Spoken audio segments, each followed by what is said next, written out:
What's up, folks? Hope you're doing well. Today, we're going to talk about exercise selection. So I'm of the opinion that there's no such thing as a best exercise or a worst exercise. In fact, all exercises are just tools intended to give your body a stimulus and bring about some sort of adaptation. And as with any tool, we want to ask the question, what's the best tool for the job? We just think of tools as being the best or the worst for a specific application, but not as being best or worst generally. Except this thing. What in the world is this for? It tries to fit everything, but in the end, it just fits nothing. Absolute rubbish.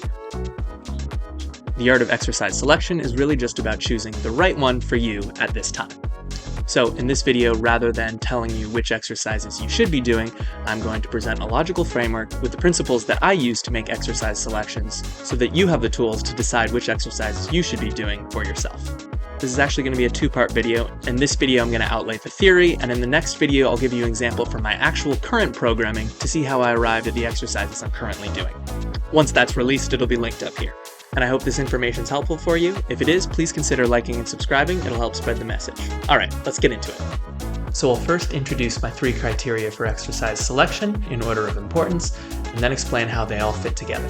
The first criteria is specificity. You want to be doing the thing that you want to be better at. If you can't already do that thing, then you want to find the closest thing to that goal and do that until you can do the thing. This is obvious from a time efficiency perspective. The most specific exercise will have the most fundamental skills and attributes in common with your goal, and so time spent practicing it can have an impact on the most different attributes, bringing nearly every attribute up together. For example, if you want to get better at the barbell overhead press, you need to spend time overhead pressing. Accumulate some reps and accumulate intensity. Doing the handstand push-up would be okay, but not quite as good. The bench press would be alright, but the incline press would probably be better. And spending much time squatting, for instance, is unlikely to help very much. I think this criteria speaks for itself. It's very obvious, yet some people still forget this. However, there is a limit on what specificity can do for you, because you'll inevitably find that as you put a substantial amount of time into a specific form of practice, weaknesses will start to emerge that are holding you back. And so the most effective way to progress is to shift the focus in your training towards targeting those weaknesses. Which brings us to criterion 2, targeting a weakness. Unfortunately, not all attributes required for a given goal are effectively trained by the most specific exercise. Of course, if just doing the thing effectively targeted our weaknesses, then none of us would have weaknesses in the first place, would we? If so, training would be extremely simple and I wouldn't be making a video about exercise selection. We could just only do exactly what we wanted to be better at, and we'd continue getting better at it forever. In reality, your progress will plateau until you can improve upon your weakest link. 2 practical ways to do this are with isolations and variations. With isolations, you simplify the task to be more effective at targeting the weakness, usually at the expense of being less specific towards the goal movement. For example, with our overhead press, if you had a weakness in the deltoids, you could use dumbbell front raises in order to target that, or if you had a weakness in the triceps, you could do tricep cable pushdowns. With variations, you start with a specific movement and modify it in some way to better address your weakness. This could be using partial reps, or using dumbbells in the overhead press if you find that one of your arms is stronger than the other.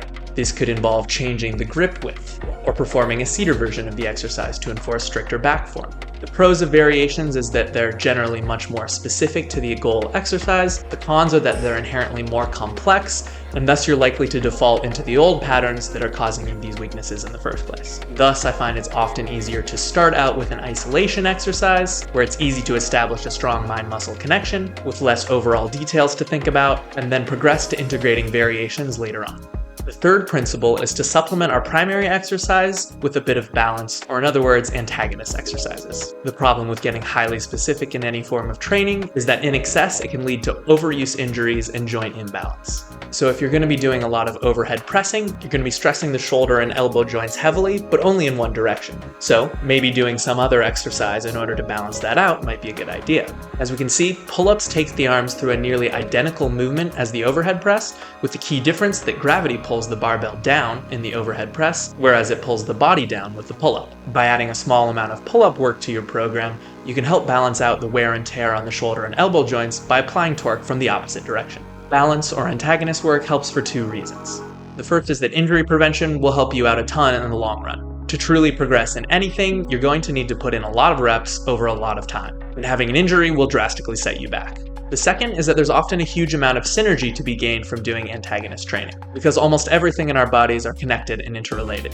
With the overhead press, for example, the primary muscles worked are the deltoid and the triceps. But the triceps actually has two functions. In addition to straightening the elbows, it also performs the function of shoulder extension, bringing our elbows towards our sides. And of course, as we can see in the pull-up, the top portion of the pull-up does just that, where it brings your elbows towards and then even beyond your sides. So by doing antagonist work, you can actually train some of the same muscles and motor patterns, but in a different way. Furthermore, improving joint stability can also improve strength outputs, even transferring back to the primary specific exercise.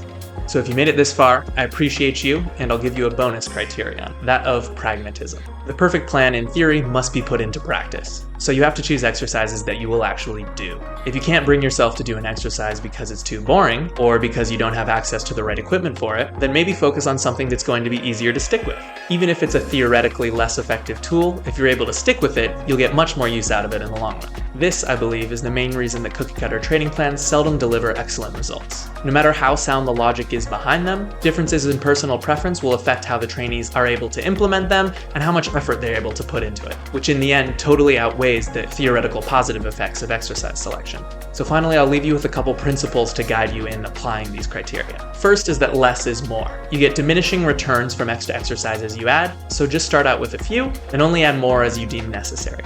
Always prioritize quality and intensity of execution over the quantity of exercises. For beginners, literally only working on the exact exercise you want to improve at can be enough. After several weeks of months of practice, weaknesses will begin to emerge, and then isolations and variations can be added to address those. So for any fitness, strength, or skill goal, you'll have perhaps 1 to 2 specific exercises, the maximum of 1 to 2 weakness exercises, and just 1 balance or antagonist exercise. 1 of each is probably best in most cases, unless you have a very good reason for including more. And the final principle is to understand why. If you can't tell me why you're doing an exercise, it probably doesn't belong in your program. Every little bit of extra intensity or volume added to your program digs a deeper hole that you have to recover from. So adding more things that don't directly push you towards your goals will probably end up pulling you away from them instead. So thanks for watching. Get out there, get active, stay motivated, and I'll see you in the next video where I'm going to dive into the specific exercise selection I did for my current training plan. Take care.